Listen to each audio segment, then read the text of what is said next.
50 বছরের একটা মহিলা আমাকে ধর্ষণ মামলা দিয়েছে। অনলাইনে মিথ্যা, বিভ্রান্তিকর ও মানহানিকর তথ্য প্রচারের অভিযোগে টিকটকার আব্দুল্লাহ আল মামুন ওরফে প্রিন্স মামুনের বিরুদ্ধে লায়লার করা মামলার আবেদন খারিজ করে দিয়েছেন আদালত।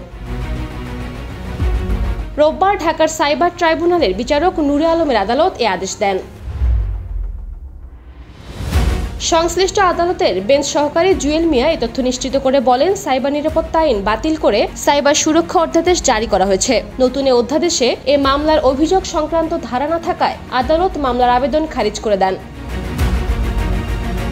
এর আগে গত 15 মে ঢাকার সাইবার ট্রাইব্যুনালে সাইবার নিরাপত্তা আইনে এ মামলার আবেদন করেন লায়লা। আদালত বাদীর জবানবন্দি রেকর্ড করে পরবর্তী আদেশের জন্য আজ দিন ধার্য করেন।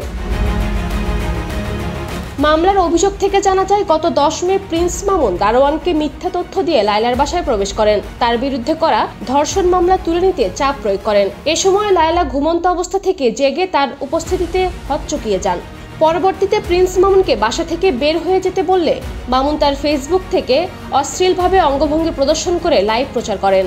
50 বছরের একটা মহিলা আমাকে লায়লার বিরুদ্ধে মিথ্যা, ভুয়া বা বিভ্রান্তিকর ও মানহানিকর তথ্য প্রকাশ এবং প্রচারের মাধ্যমে প্রিন্স মামুন লায়লার মান সম্মান ক্ষুণ্ণ সহ ব্যক্তিগত গোপনীয়তা প্রচার করেন। পরবর্তীতে লাইভে প্রচারিত ভিডিওগুলো আসামি তার ব্যবহৃত ব্যক্তিগত ফেসবুক থেকে খণ্ড খণ্ডভাবে প্রচার করে সামাজিকভাবে লায়লার সম্মানহানি করেছেন বলে মামলায় অভিযোগ করা হয়।